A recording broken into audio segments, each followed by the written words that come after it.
Buenos días, hermanos en Cristo. Hoy es Día del Señor, octubre 13 del 2019. Tuve unos problemas con la conexión hace unos minutos, pero parece que, ojalá, espero que siga, que no haya problema. Vamos entonces a continuar. Quiero leer en esta mañana el Salmo 75. Dice Salmo 75 de esta manera: gracias te damos, oh Dios, gracias te damos e invocamos tu nombre. Contaremos todas tus proezas, puesto que tomaré tiempo y yo juzgaré rectamente. Tú humillarás a la tierra y a todos los que moran en ella. Tú estableciste a sus moradores. Tú has dicho a los insensatos: no se conduzcan insensatamente, y a los impíos no sean arrogantes.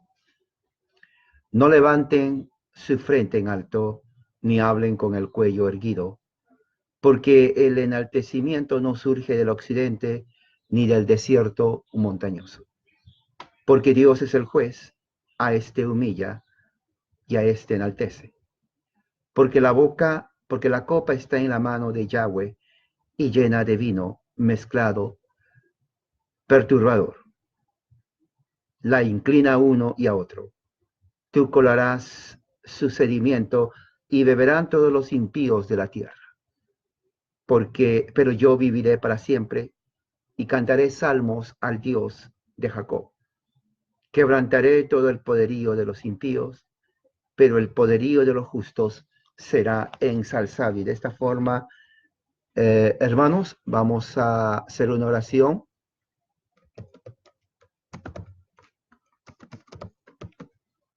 Vamos a hacer una oración uh, dando gracias a Dios por este nuevo día. Oremos. Padre Celestial, gracias por tu amor y misericordia, por este nuevo día, Señor, que es tu día. Que tu Espíritu Santo, Señor, nos bendiga, que tu Espíritu Santo hable a nuestro corazón, a nuestra mente. Que tu palabra sea fresca, viva y eficaz como el rocío de la mañana. Así como el aire que llena nuestros pulmones a todos los seres de la tierra, hombres y animales.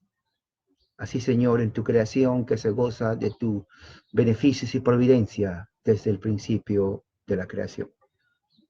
Que tu Espíritu Santo esté presente en nosotros, que llene nuestra mente, que llene nuestra vida, que el Señor nos renueve y que nos saque de la carnalidad, que nos saque de la mediocridad, que nosotros como seres humanos caídos, imperfectos y pecadores somos. Que lo mejor y lo divino del Espíritu Santo nos habla en nuestra mente. Que tu palabra, Señor, penetre, nos haga mejores. Que tu palabra, Señor, nos haga ver la verdad en el nombre de Jesús. Y así, Señor, quita toda distracción de nuestra mente y que tus elegidos, aquellos que tú escogiste desde el principio, desde antes de la fundación del mundo, estemos nosotros oyentes a tu palabra. Y que aquellos, Señor, rebeldes y contumaces, aquellos que rechazan tu palabra, puedan, Señor, por tu gracia, venir al conocimiento de la verdad. Y así te pedimos en el nombre de Jesús. Amén. Muy bien, entonces vamos a abrir la Biblia en el libro de Romanos, en el capítulo 9. Vamos a leer Romanos, capítulo 9, y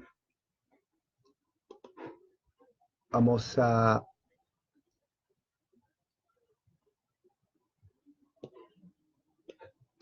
leer Romanos 9, versículos de el 14 al 18.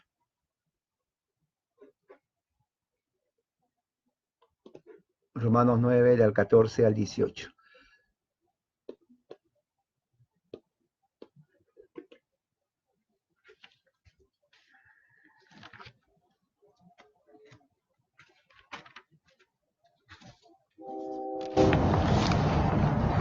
Ok, aquí tengo la palabra de Dios.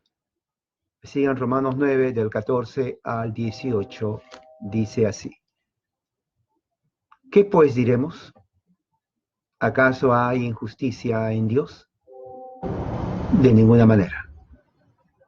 He aquí que a Moisés también dijo, tendré misericordia del que yo tenga misericordia y tendré compasión del que yo tenga compasión.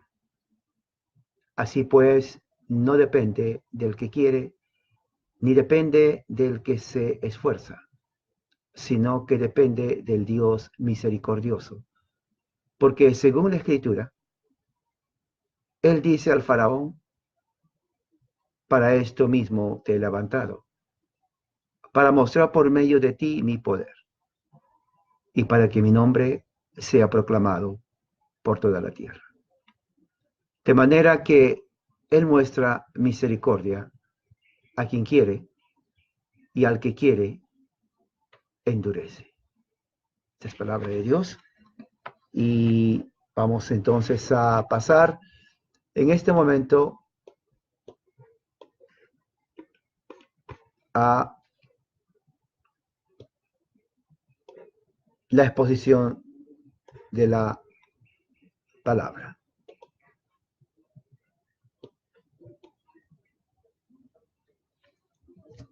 Para entender entonces lo que Pablo está hablando, vamos a leer versículos anteriores,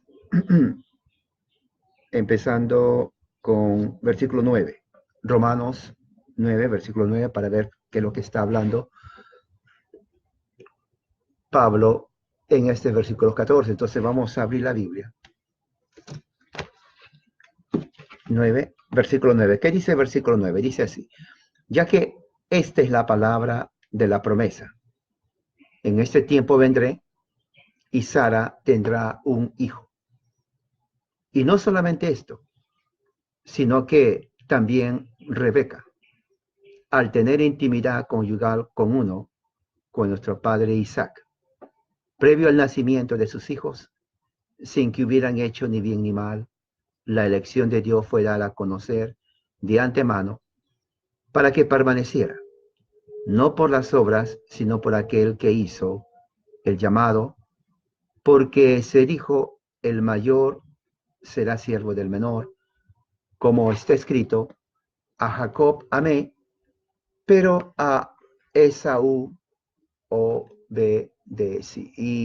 Y bueno,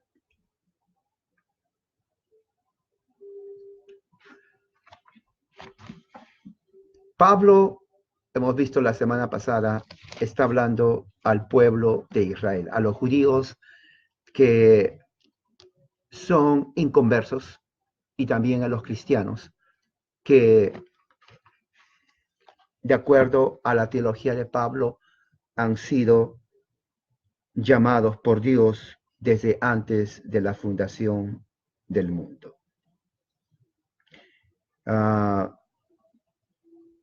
Pablo está diciendo referente a la promesa que Dios hizo a Abraham. Génesis 12, Génesis 15, Génesis 17, Génesis 22, 21, 25, y así los capítulos que hablan sobre la promesa que Dios le hizo a Abraham, a Isaac y a Jacob. Dice el versículo 10, el versículo 8 dice, es decir, no son los hijos de la carne los que son hijos de Dios, está hablando Pablo, quiere decir los que descienden de Abraham.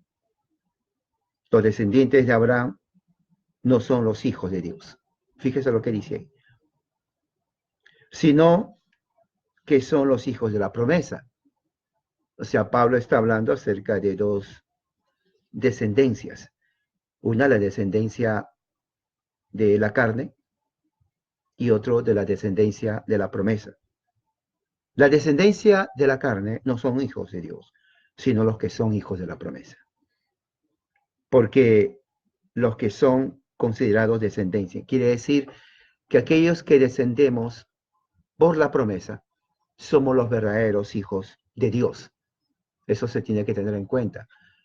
El ser judío no implica ser hijo de Dios como se piensa popularmente. Eso es erróneo, dice Pablo, y eso no es nuevo. Pablo lo está hablando aquí en su carta, la cual fue escrita hace más de 2000 años. Entonces, ¿quiénes son los verdaderos hijos de Dios? El verdadero pueblo de Dios no es el pueblo judío, sino el verdadero pueblo de Dios somos los que somos parte de la promesa, es lo que está diciendo. Versículo 9, ya que esta es la palabra de la promesa, en este tiempo vendré, Sara tendrá un hijo. Eso está en Génesis 18:10, cuando Dios promete que le va a dar un hijo a Abraham, que es Isaac. Sara era estéril, avanzada de edad, Abraham también. Entonces, humanamente hablando, ellos tenían incredulidad. Pero la promesa de Dios dice, por eso hizo hijos de la promesa, es que él promete a Abraham un hijo, Isaac. Entonces, cualquier otro hijo que haya tenido Abraham o hijos, ellos no son parte de la promesa. El hijo de la promesa es Isaac, y a través de Isaac le será llamada descendencia. Muy bien, sigamos. Pero no solamente esto, dice el versículo 10, sino que también Rebeca, ¿no?, la esposa de Isaac,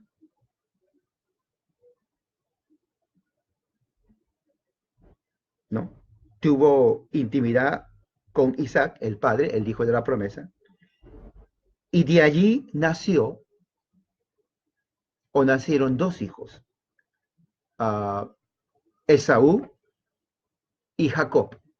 Dice el versículo 11, antes que sus hijos hubieran hecho bien o mal, quiere decir antes que hayan nacido.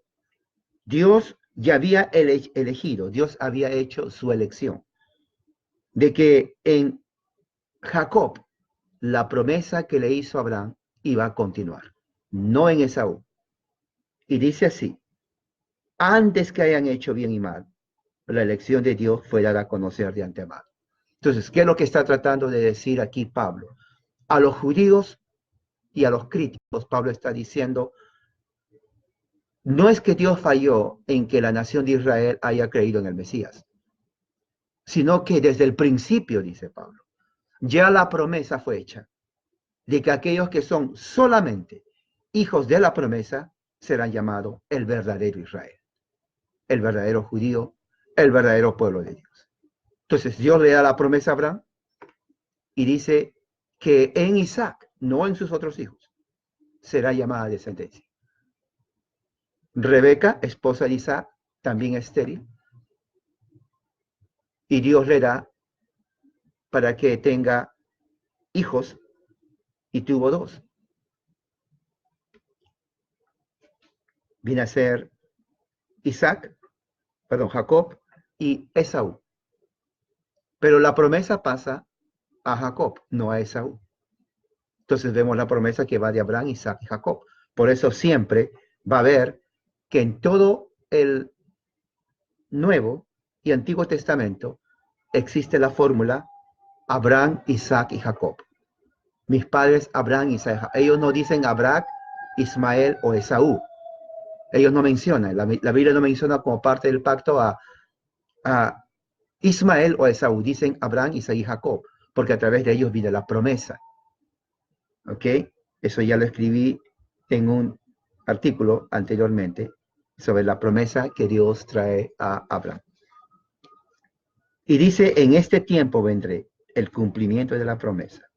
Entonces, los judíos del tiempo de Jesús, pensaban que por ser descendientes ellos de Abraham, automáticamente ellos se consideraban hijos de Dios o pueblo de Dios, lo cual no es cierto. Pablo dice, no es así. Solo aquellos que son llamados para que sean herederos de la promesa, son aquellos que van a creer en Dios. Ellos son el verdadero Israel. Ellos son los verdaderos hijos de la promesa. Ellos son la verdadera iglesia. Ellos son el verdadero pueblo de Dios. El verdadero judío, como dice Pablo en Romanos 3, no es el de la carne, sino el del corazón. La circuncisión, aquello que Dios alaba. Ese es el verdadero judío, el que tiene la fe en Cristo. Entonces, una vez que Pablo establece eso, hace claro eso. Entonces, Pablo dice aquí, en el versículo 11, previo al nacimiento de Jesús, sin haber hecho bien o mal, según la elección de Dios, fue dada a conocer de antemano, para que fuera dado a conocer, para que permaneciera, no por las obras, sino por aquel que hizo el llamado. Quiere decir, la promesa de Dios, el llamado de Dios a sus hijos, no depende de las obras del hombre, sino depende de Dios mismo, de la voluntad perfecta, sabia y eterna de Dios mismo en llamar a aquellos que Él quiere salvar y darles la promesa. No depende de usted, no depende de mí. Dios decide a quién llamar, Dios decide a quién no llamar. Ahora, eso para los críticos sonaba un poco injusto, porque decían, bueno, no es justo, decían ellos, que unos se salven y otros no. No es justo que Dios decida llamar a algunos y Dios rechace en llamar a otros. ¿Qué dice el 12? Porque se dijo el mayor siervo, el mayor será siervo del menor.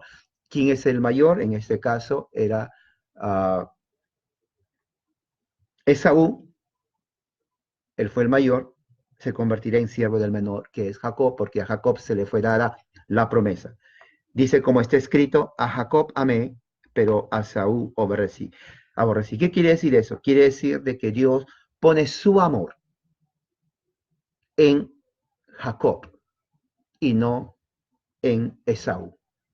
Cuando dice su amor, pone en Jacob, el amor que está hablando aquí Pablo no es el amor sentimental, no nada de eso. Muchas personas creen que Dios está siendo romántico, no.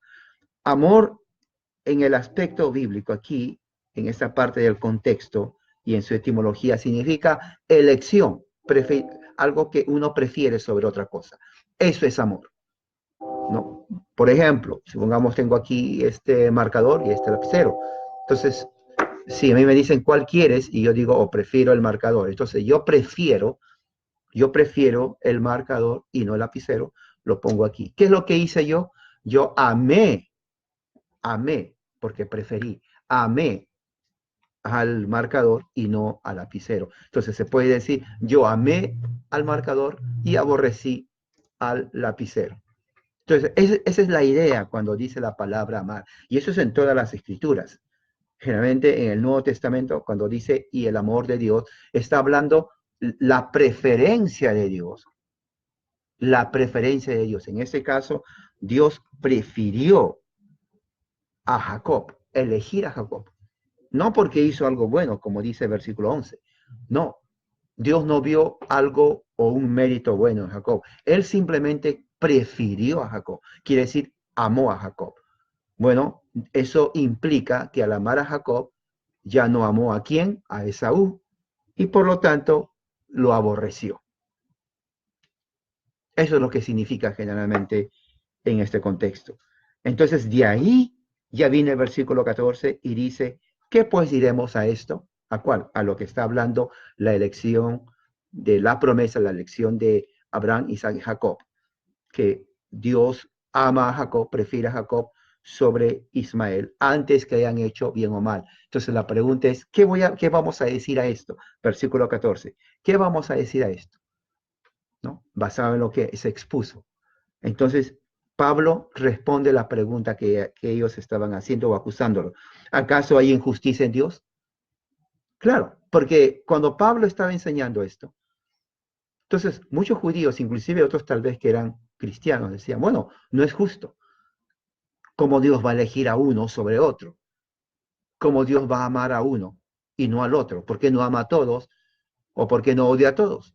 Por igual, ¿no? Es la mentalidad humana como hoy en día, ¿no? O sea, hoy en día hay personas que creen que son más sabios que Dios y le quieren dar lecciones de teología a Dios en cuanto al tema de la predestinación, ¿no? Grupos armenianos, grupos que no creen en la predestinación. La Biblia está hablando aquí de eso, elección de antemano, predeterminación. Dicen, no, si Dios no elige a todos por igual, entonces no es Dios, dice. Ellos, ellos están definiendo quién es Dios. Sí, no, y cuando leen eso tratan de darle explicaciones alrededor cuando la Biblia es clara, la escritura es clara, mismo Pablo está hablando. Dios elige desde antes de la fundación del mundo, según su propia y santa voluntad, a quienes él llamar y a quienes no llamar. Eso es justamente la base de la elección. ¿Cuál es el fundamento de la elección? El fundamento de la elección es la voluntad suprema de Dios. Ese es el fundamento de la elección, la voluntad de Dios. Entonces, la voluntad de Dios viene a ser el fundamento para que Él decida elegir a quien Él quiere y no elegir a quien Él no quiere. Eso es. No se basa en el deseo del hombre, no se basa en los méritos del hombre. Nadie va a poder decir, Dios me eligió porque soy mejor que tú. Nadie va a poder decir, bueno, Dios tal vez no me eligió porque no soy tan bueno. No, no es la base, el mérito humano o las obras humanas. La base de la elección es la voluntad de Dios. Él lo quiso, y eso lo vamos a hacer aquí, lo vamos a demostrar. Dice, de ninguna manera, responde Pablo, versículo 14, no hay injusticia en Dios. Entonces, Pablo pone en claro lo siguiente, el hecho de que Dios haya elegido, preferido a Jacob, dándole su amor para salvación, por el cual viene la promesa, y rechazado a Ismael y a Esaú, no significa que Dios sea injusto, dice Pablo, bajo ninguna manera. Entonces, eso se tiene que tener en cuenta, hermanos. No hay injusticia en Dios en su elección eterna. Él lo hace, y mira lo que dice aquí, versículo 15. He aquí que a Moisés también dijo. Ahora, Pablo apela a la historia en Éxodo, ¿no? A la historia en Éxodo. Eso está en Éxodo capítulo 33, versículo 19. ¿Qué dice Éxodo 33, 19? Éxodo 33, 19. Dice así. Y él le respondió, haré que toda mi bondad pase frente a ti y proclamaré el nombre de Yahweh delante de ti y tendré misericordia del que yo tenga misericordia y tendré compasión del que yo tenga compasión. Entonces, eso está en Éxodo 33, 19. Entonces, ese es el pasaje que Pablo está usando para demostrar que la elección se basa exclusivamente en la sola voluntad de Dios. Dice así, Pablo dice, pues a Moisés le dice, tendré misericordia del que yo tenga misericordia y me compadeceré del que yo me compadezca, es lo que está dice.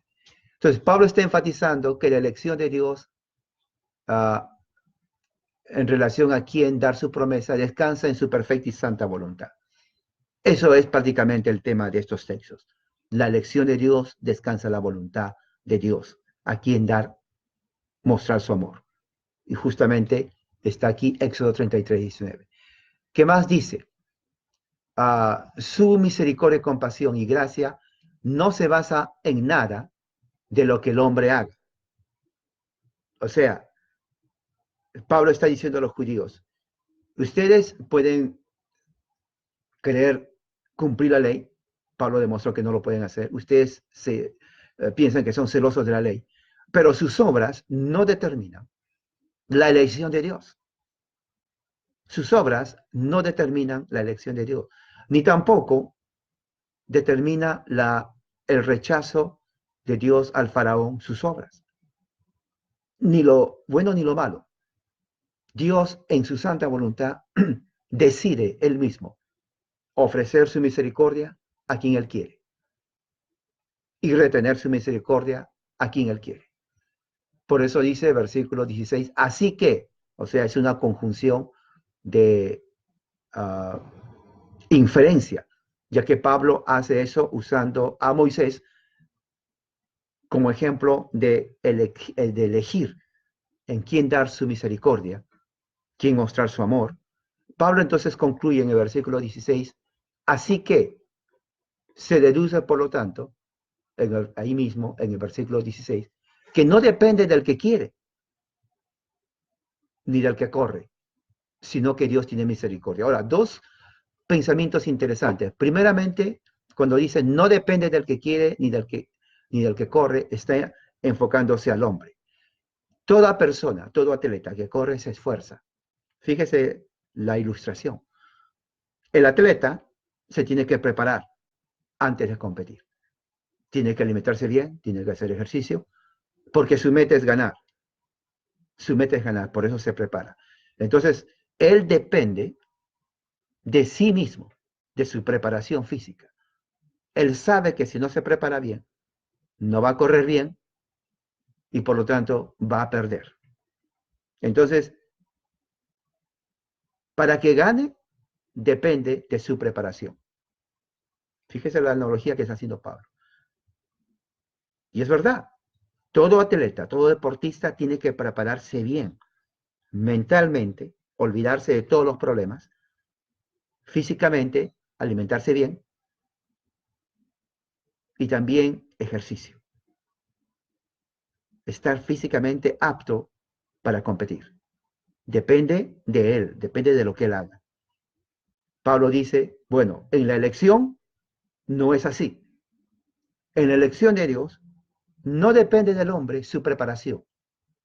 No depende del hombre qué tan bueno es. Eso depende de Dios, de quien quiera tener misericordia.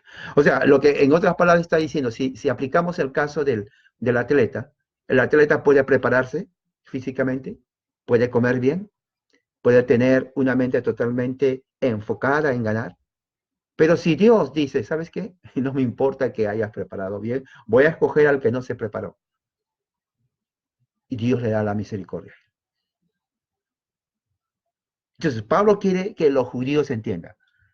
No es que ustedes se crean que son descendientes físicos de Abraham en la carne o que sean maestros de la ley.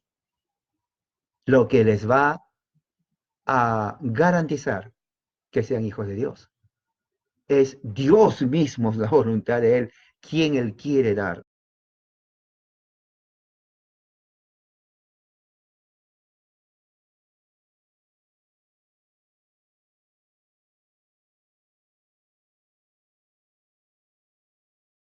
Prácticamente a Pablo. Por eso dice, así pues no depende, como conclusión del versículo 15. Pero ahí no termina, sigue más adelante. Ahora Pablo menciona al faraón. Recuerde que en el Éxodo las dos figuras principales es Moisés y faraón. Esas son las dos figuras principales. Primero Pablo mencionó a Moisés y le dice, bueno, ya en Moisés yo muestro, ¿no? A quién mostrar mi misericordia. No depende de ellos, sino depende de mí. Ahora Pablo dice, y también en el caso de Faraón. Recuerden, hay un contraste, hay una tesis y antítesis. Pablo utiliza a Moisés como ejemplo de la misericordia de Dios, de su elección. Él quiere usar a Moisés. No porque Moisés fue mejor, sino él quiso usarlo. Ahora, en el caso de Faraón, Pablo quiere mostrar lo opuesto a la elección, que viene a ser el endurecimiento del corazón. Y mira lo que dice ahí. Porque la escritura dice a Faraón,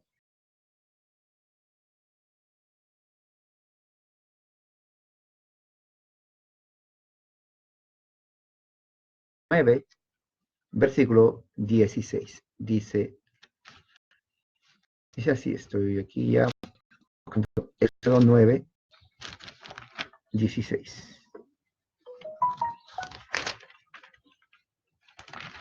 Dice Éxodo 9, 16. No obstante, por eso te he levantado, a fin de mostrarte mi poder y de que sea proclamado mi nombre en toda la tierra. Entonces, esto es Yahweh hablando al faraón. 9:16, te he levantado a fin de mostrarte mi poder y de que sea proclamado mi nombre en toda la tierra. ¿Qué dice Pablo? Dice, porque así dice la escritura a Faraón, el texto que hemos leído. Para esto mismo te he levantado. Fíjese el pronombre demostrativo, esto mismo. Esto es pronombre demostrativo. ¿Para qué? Para mostrar en ti mi poder y para que mi nombre sea anunciado por toda la tierra. Dos cosas importantes. ¿Cuál es la razón, según Pablo está diciendo, que Dios levantó a Faraón? Dios levantó a Faraón por dos puntos principales. Uno, para que Dios muestre su poder a través del Faraón. Y número dos, para que el nombre del Señor sea anunciado en toda la tierra. Y es exactamente lo que la Biblia enseña. ¿Se acuerdan cuando Pedro predica el Evangelio por primera vez a los judíos en Hechos, capítulo 4, versículo 12, dice, y en nadie más hay salvación, porque no existe otro nombre, fíjese, bajo el cielo, dado a los hombres, por el cual hayamos de ser salvos. Entonces, cuando Pablo está hablando, citando a Faraón en Éxodo 9:16, está hablando del Evangelio de Cristo. Está hablando del Evangelio de Cristo. Porque es el mismo lenguaje que Pedro utiliza en Hechos 4:12 y en las predicaciones que se hace del Evangelio. Cuando uno predica el Evangelio, la predicación apostólica consiste simplemente en hacer conocer el poder de Dios y que el nombre de Jesús sea conocido a todos. Romanos 1:16 dice, porque el Evangelio es poder de Dios. Entonces, si el Evangelio es poder de Dios, y si no hay otro nombre que sea sobre todo otro nombre sobre la faz de la tierra, entonces estamos viendo que el mensaje que Dios le dio a Faraón y que Pablo está repitiendo, referente a la elección, es verdad. El Evangelio se le predicó también a Faraón, porque le está diciendo en ti, yo te he levantado, yo te puse como Faraón. ¿Para qué? Para que yo muestre mi poder a través de ti. Y al mismo tiempo, para que mi nombre sea conocido en todas partes del mundo. Ahora, cuando se predica el Evangelio, cuando Jesús le dio la comisión a los apóstoles a predicar el Evangelio a todas las naciones, ¿qué estaban haciendo ellos? Estaban justamente mostrando el poder de Dios a través del Evangelio y asimismo estaban haciendo conocer el nombre del Señor a todas las naciones. Y cuando ellos mueren, su iglesia, ¿no? Los obispos, los presbíteros de las iglesias locales enseñan a la iglesia local a conocer los rudimentos de la fe para que ellos puedan también compartir el poder de Dios y también expander el nombre del Señor Jesús. Romanos 1:16, Hechos 4:12. O sea, prácticamente se le predicó el mensaje a Faraón. Dios predicó el mensaje a Faraón. Pero hay detalles que Pablo usa este mensaje, este texto, en este capítulo. Y es para demostrar la voluntad de Dios, su única voluntad, su soberanía, en cuanto a quién elegir y a quién no elegir. Recuerde que la palabra elección, en el contexto bíblico de Romanos, significa preferencia. Dios prefiere, en este caso prefirió a Isaac sobre Ismael y a Jacob sobre Esaú, en quién mostrar su amor. Amor significa elección, preferencia. Vuelvo a repetir el ejemplo.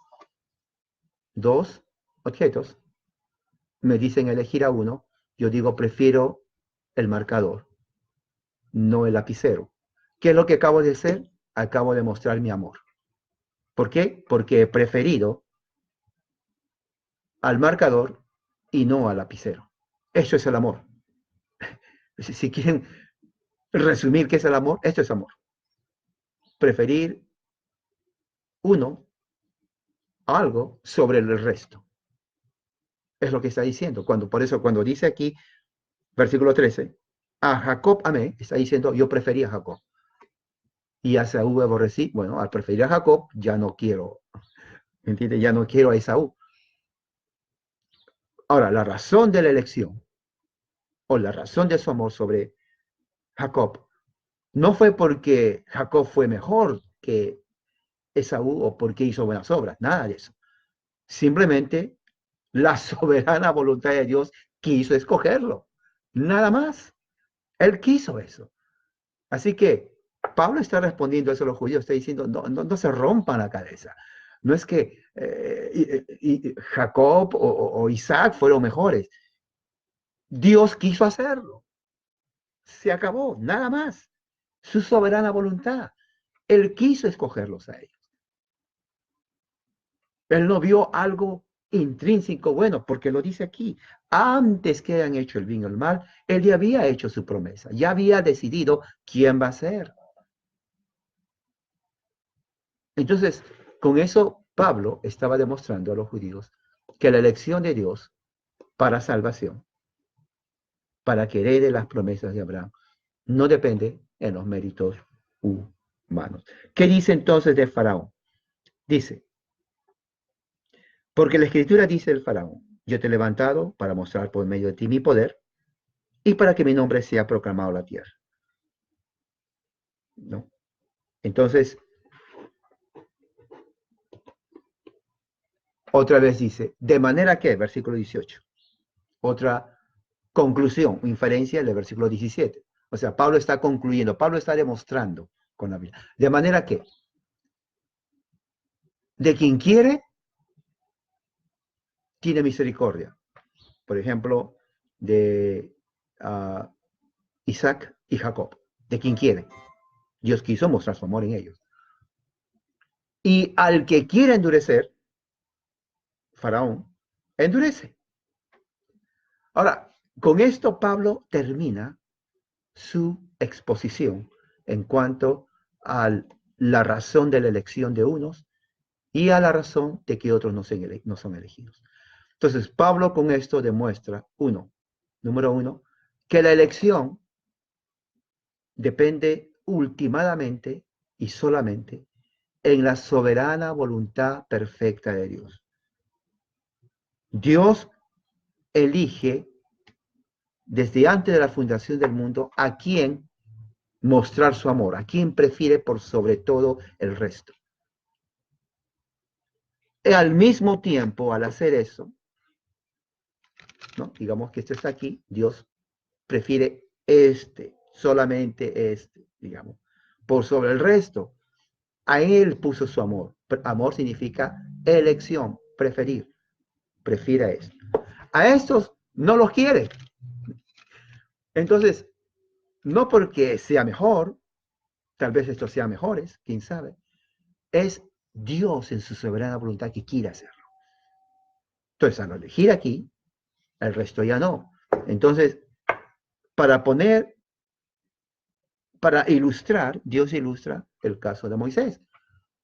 Dios eligió a Moisés, ¿no? Y le dice, de quien quiero tengo misericordia, de quien quiero tengo compasión. Luego, para demostrar de que Dios, al mostrar su amor en cierto grupo, deja de lado a otro, pone el ejemplo de Faraón. Y dice, por ejemplo, en el caso de Faraón, yo levanté a Faraón, endurecí su corazón, no dejó ir a mi pueblo, y eso no niega mi justicia, sino más bien lo hace para que mi poder, dice, ¿no? Para que mi poder sea manifestado y mi nombre sea proclamado. El Evangelio, hermano. Entonces, ¿qué podemos nosotros concluir ya ese sermón? Número uno, que la elección para ser parte, que Dios hace para ser parte de su pueblo, como herederos de las promesas que Dios hizo a Abraham, está fundamentado no en nuestras obras, sino en la soberana voluntad de Dios desde antes de la fundación del mundo. Número 2, no depende del esfuerzo de uno, ni la preparación de uno, para ser parte del pueblo de Dios. Número 3, ya que Dios elige a quien dar su promesa, que es mostrar su amor, amor es preferencia, implica que los que no son elegidos, entonces son aquellos que lo van a rechazar. Que lo van a rechazar. Entonces, Dios muestra su amor no a todos. Es lo que dice la Escritura. Dios no mostró su amor a Saúl. Ahí dice, no cambia la Escritura. Que no le guste es diferente. Dios en la elección muestra su amor a quien Él quiere salvar. Al resto no. Porque sería injusto, esto sí, que Dios diga, yo amo a todos, pero solamente a Él lo voy a salvar. Le digo, un momento, ¿cómo que nos dices que nos amas y salvas a uno? Eso es injusto. Eso es injusto, pero eso no está diciendo Dios. Pablo está diciendo que en la elección Dios prefiere a cierto grupo y a otros no. Al preferir, eso significa amor. Amor. Dios no va a amar y luego no va a salvar. Al que Dios ama, lo salva. Y al que salva es porque Dios le ama. Entonces, la promesa que Dios hizo a Abraham pasa a través de aquel a quien Dios elige, Isaac, y a Isaac le dice, en ti serán llamadas la herencia, la promesa. Nace entonces Esaú y Jacob.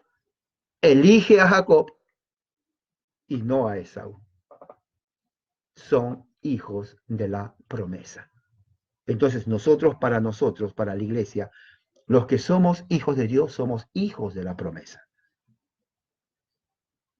No necesitamos ser descendientes de Abraham físicamente, porque como dice aquí, versículo 8, aquellos que somos hijos de la promesa, somos los verdaderos descendientes de Abraham. Lo voy a repetir. Aquellos que somos hijos de la promesa, somos los verdaderos hijos de Abraham. Y no queda ahí. Romanos capítulo 3, versículo 29. Y esto lo subrayo. Dice, empezando el 28, porque no es judío el que lo es en el externo. O sea, si ustedes ven un judío, diríamos, de ahí de Israel, no, muchas personas creen que ellos son el pueblo elegido y oran por los judíos, oran, ponen banderitas, todo. Eso no es bíblico. Pablo dice, no es judío el que lo es externo, aunque tenga la barba grande, su sombrero, no, hable hebreo, no, eso no es. Ni tampoco la circuncisión es en la carne, aunque sean circuncidados. No. 29. ¿Saben quién es el judío? Dice Pablo. El que lo es en el interno. Miren lo que dice Pablo. La circuncisión es la del corazón, por medio del espíritu, y no por medio de la letra. La letra es la ley de Moisés. La gloria, esa gloria, no procede de Dios. Perdón, no procede de los hombres, sino de Dios. ¿Qué es lo que está diciendo de la gloria no procede de los hombres, sino de Dios? Lo que está diciendo Pablo ahí es que Dios se glorifica no en los descendientes de la carne de Abraham, Dios se glorifica en los hijos de la promesa, en los que Él mismo eligió en Cristo. Por eso dice, la gloria que procede de Dios. Entonces, si la gente o algunos oran por Israel, por la nación, están orando en vano. Eso no le impresiona a Dios. La gloria de Dios no es la nación de Israel. La gloria de Dios es el verdadero Israel que está en Cristo Jesús. Eso nunca se olvide.